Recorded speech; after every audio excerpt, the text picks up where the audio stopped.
The issue I find aggravating in this particular circumstances are several. You got arrested with a gun within 6 months of you being placed on probation. It's looking bad for young Thug's brother. He just got slammed with a massive sentence for breaking probation, but that's not the only story everyone's talking about.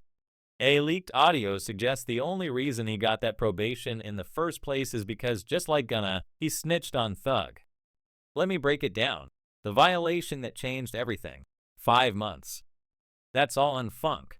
Had to prove that he could stay out of trouble, follow the rules, and honor the deal that was supposed to keep him free 5 months to show that 11 years in the pen had taught him how to move different, think different, and avoid the mistakes that had cost him his freedom the first time.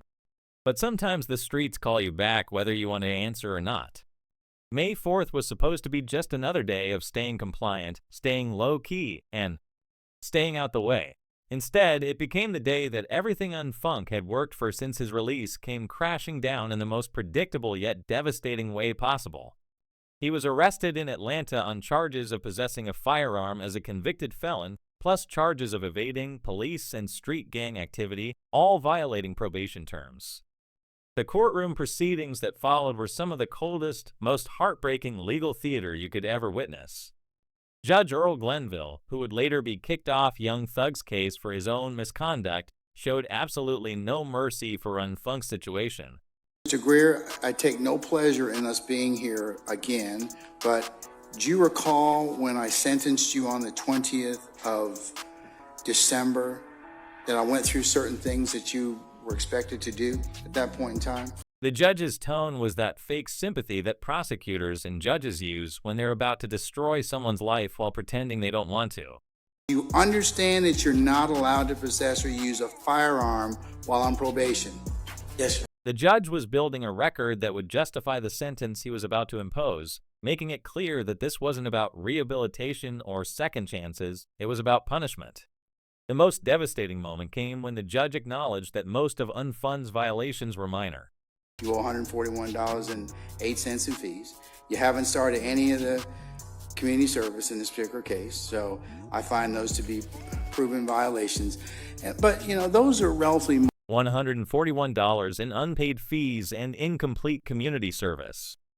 These were administrative violations that could have been handled with payment plans and schedule adjustments, but the gun changed everything.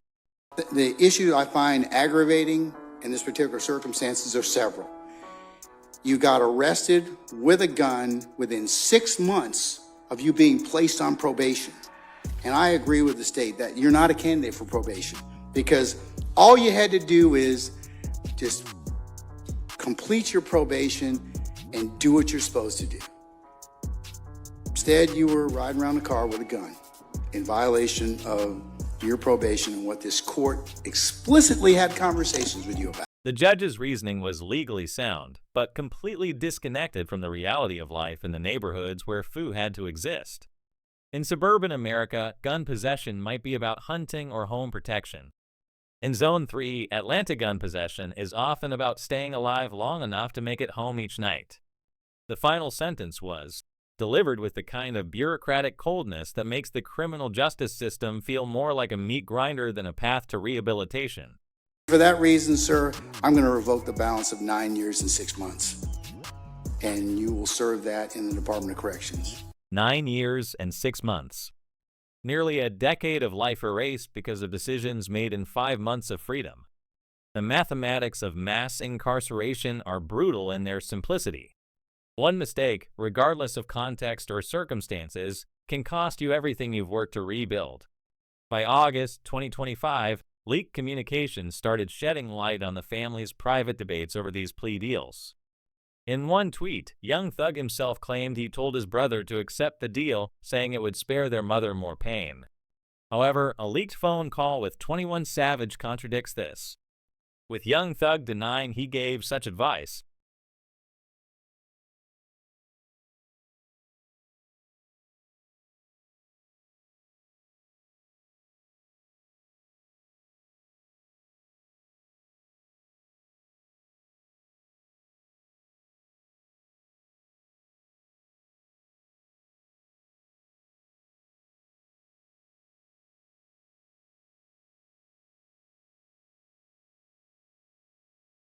The hip-hop community's response to these revelations has been characteristically divided.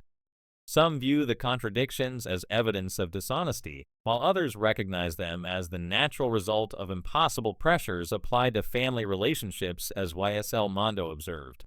So, a dedicated, we need to be mad at everybody.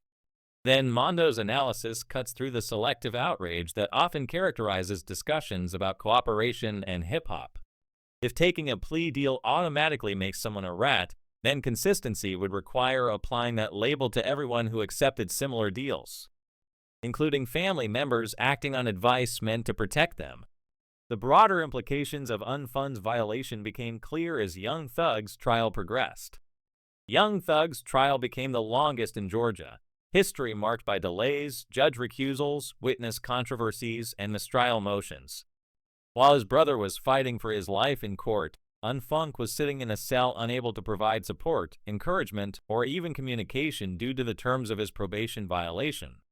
The cruel irony is that Unfun's violation occurred just as the prosecution's case was beginning to show serious weaknesses. The trial would eventually conclude in late 2024 with Young Thug entering a non-negotiated guilty plea to reduce charges, resulting in time served in 15 years of probation. If Unfunk had managed to stay compliant for just 2 more years, he would have been free to support his brother during the most critical period of the legal proceedings. The final resolution of the YSL case provides additional context for understanding Unfun's sacrifice. The case concluded in June 2025 without any murder convictions. As the last co-defendant pleaded guilty, after 3 years of prosecution, the state failed to prove their most serious allegations, suggesting that the pressure applied to defendants like Unfunk may have been based on prosecutorial overreach rather than solid evidence. Recent developments have provided some vindication for the family's claims about government overreach.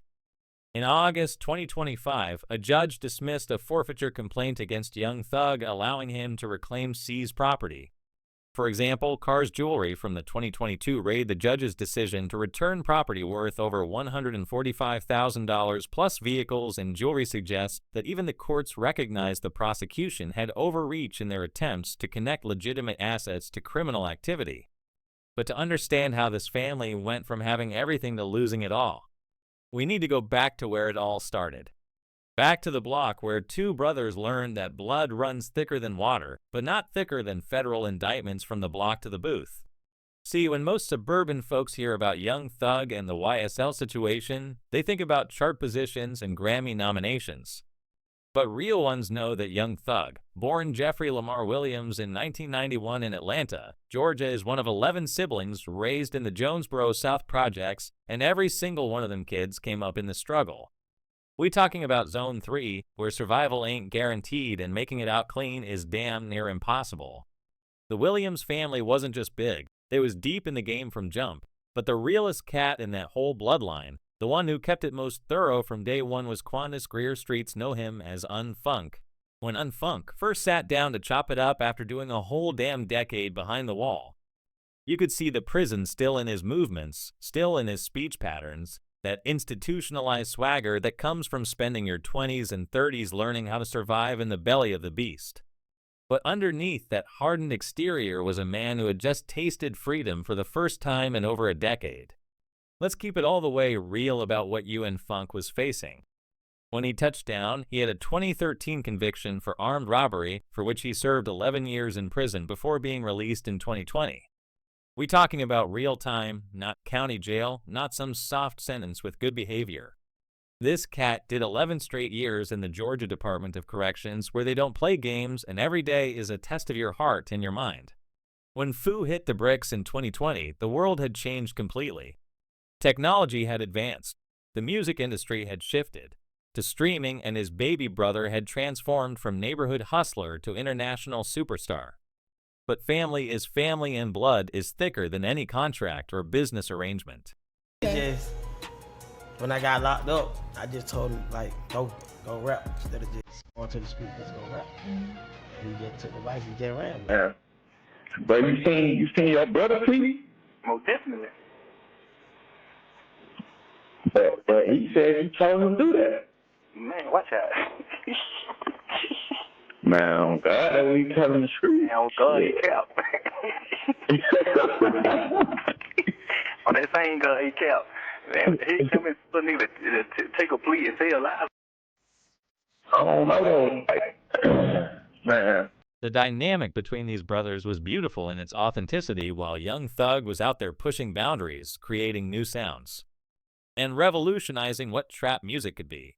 Unfunk was holding it down in the worst possible circumstances, but even from behind bars, he was still dropping gems on his little brother about staying focused on the music instead of getting caught up in street politics.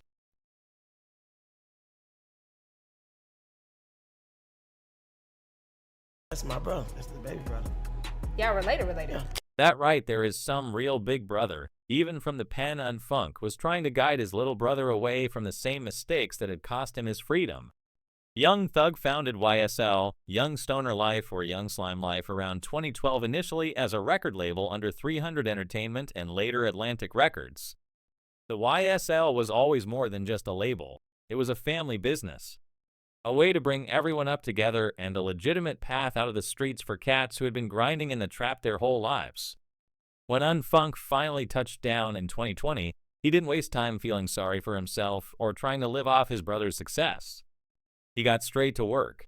He signed with YSL shortly after his release and aimed to use his platform for positive change, often discussing redemption in interviews.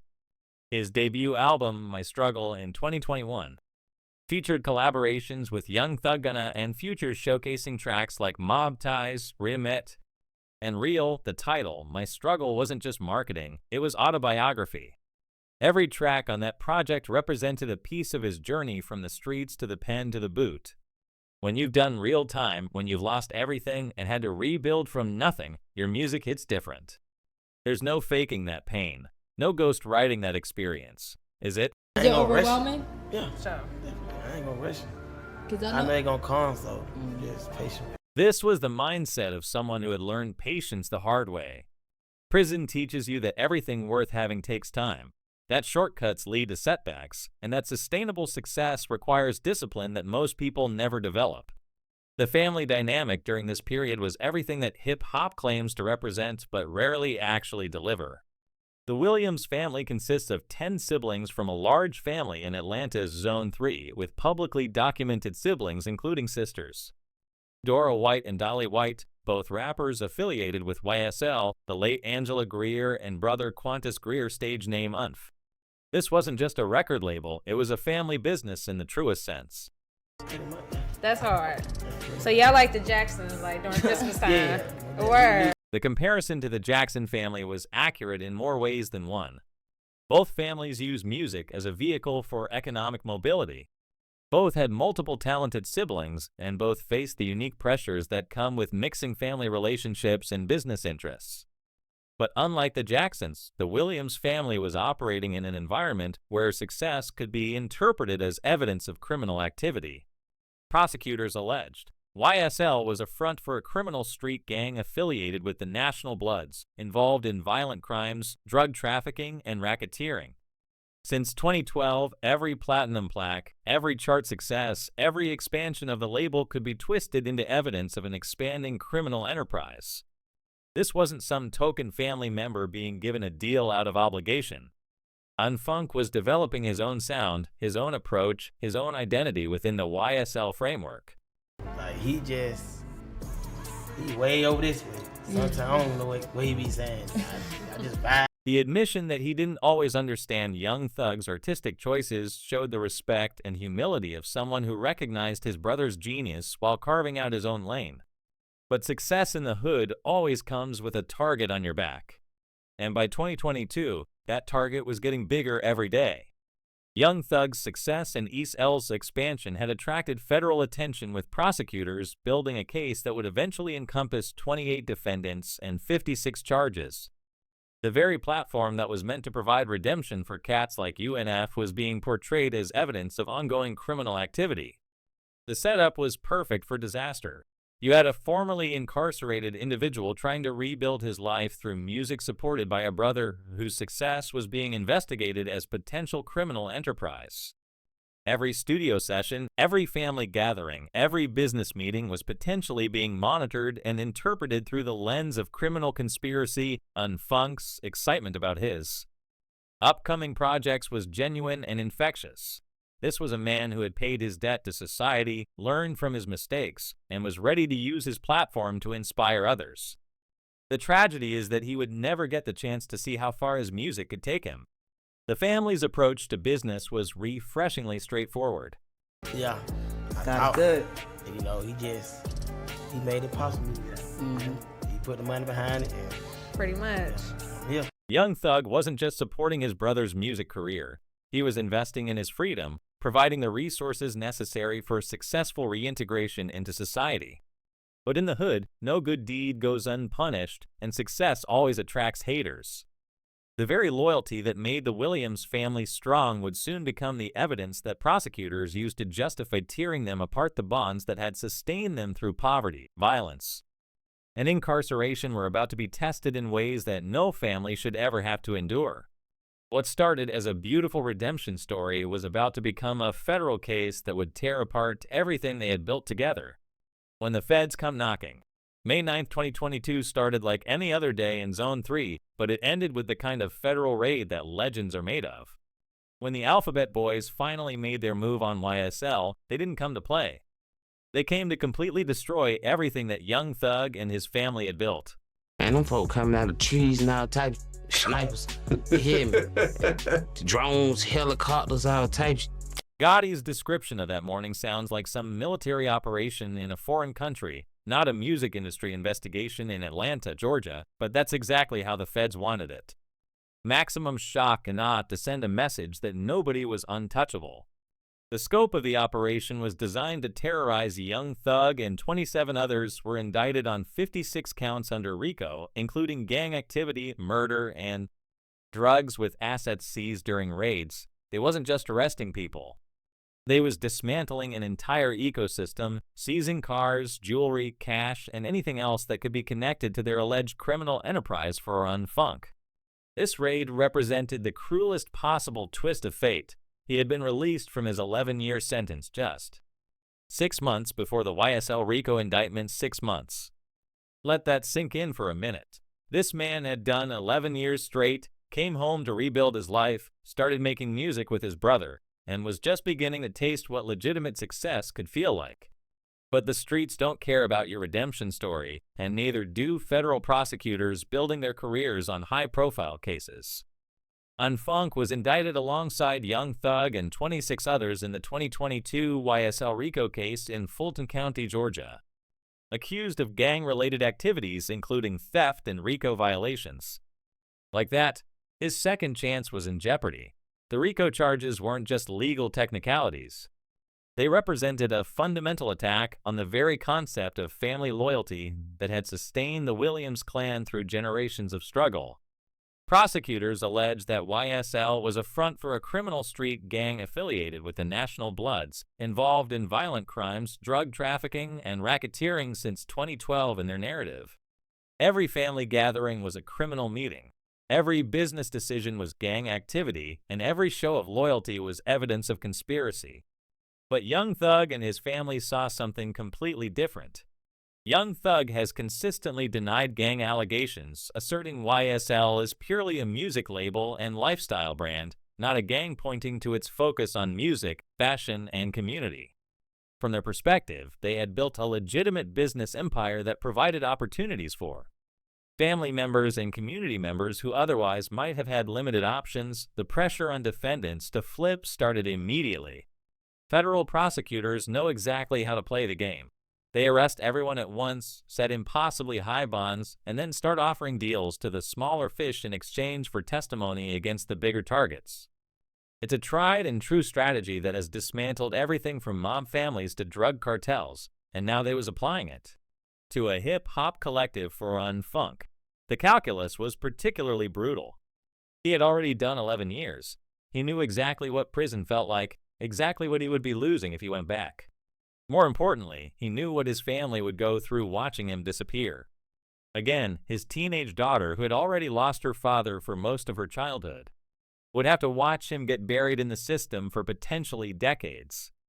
The plea negotiations revealed the cold mathematics of federal prosecutions. In December 2022, UN Funk entered an offered plea guilty while maintaining innocence to RICO and theft charges, receiving a 12-year sentence with 2 years commuted to time served and 10 years probation. The offered plea allowed him to maintain his innocence while acknowledging that the government had enough evidence to potentially convict him at trial, but the conditions of that plea were designed to set him up for failure. He was sentenced to 12 years probation, 750 hours of community service, abide by a curfew, can't have a gun, and must not have any contact with his brother, Young Thug, and other defendants until the case is over. Think about how cold that is. A man who had just been reunited with his family after 11 years was now legally prohibited from talking to his own brother. The no-contact provision was particularly vicious because it attacked the very foundation of their relationship. These brothers had maintained their bond through 11 years of separation, with Young Thug providing financial support, legal assistance, and emotional encouragement throughout UN's incarceration. Now, when UN needed that support the most, the legal system was forcing them apart, but that wasn't even the worst part. The deal states that Greer must testify, but also has Fifth Amendment rights against self-incrimination. This created an impossible legal tightrope. If prosecutors called him to testify against his brother, he would have to choose between violating his plea agreement or potentially incriminating himself and his family members. The psychological warfare embedded in these plea terms cannot be overstated. Every family conversation, every business meeting, every casual interaction was now potentially subject to subpoena and funds. Very presence in his brother's life had become a legal liability that could be weaponized at any moment. The response from the hip-hop community revealed deep divisions about what constitutes cooperation versus survival. Unfunk responded to snitching allegations by saying, "Damn, people really think I told on my own brother, SMH, show me in my paperwork. I told on anybody, lol, I'm not even finna entertain any of it, peace and blessings." His frustration was understandable. He was being accused of betraying his own blood based on legal maneuvers that were designed to protect his family. The broader context reveals that Unfunk wasn't alone in facing these impossible choices. Other co-defendants like Gunna had taken earlier pleas, and Young Thug reportedly advised Fu to take this deal after others had already pled out. This created a domino effect where each plea deal increased pressure on remaining defendants to follow suit. The timing of these decisions was crucial. By December 2022, several high-profile defendants had already taken pleas, including Gunna, whose deal had sparked its own controversy within the hip-hop community. Young Thug was still fighting his case, but the writing was on the wall. The feds had successfully divided the defendants and were picking them off one by one. The advice that Young Thug allegedly gave his brother reveals the impossible position that family loyalty created within the legal framework.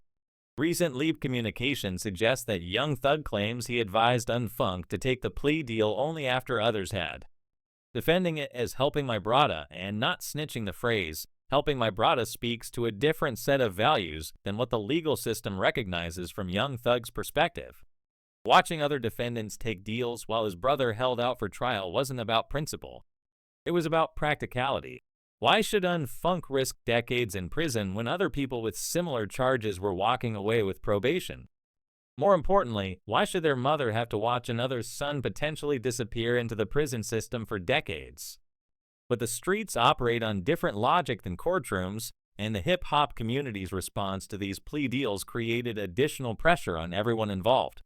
The accusation of snitching carries weight in the culture that goes far beyond legal technicalities. It's about reputation, credibility, and the ability to operate with respect in environments where those qualities determine survival. The cruel irony is that Unfunk's plea deal was probably the smart legal move. The case would eventually conclude in June 2025 without any murder convictions, as the last co-defendant pleaded guilty after 3 years of pro. Millions of dollars in legal fees and immeasurable human suffering. The state failed to prove their most serious allegations. Unfunk's decision to avoid trial may have saved him from decades in prison, but success in the legal system doesn't always translate to success in the streets, and the conditions of Unfunk's probation were about to create new forms of vulnerability that he couldn't have anticipated. The very deal that was meant to secure his freedom would soon become the mechanism for his destruction. The family dynamics during this period were strained beyond anything they had previously experienced. Young Thug was fighting for his life in court while watching his brother navigate probation terms that seemed designed to ensure failure. Unfunk was trying to rebuild his life while legally prohibited from accessing the very support system that had sustained him through his darkest period. Thank you for watching. If you enjoyed watching this video, click on one of the boxes playing on your screen to watch more similar content.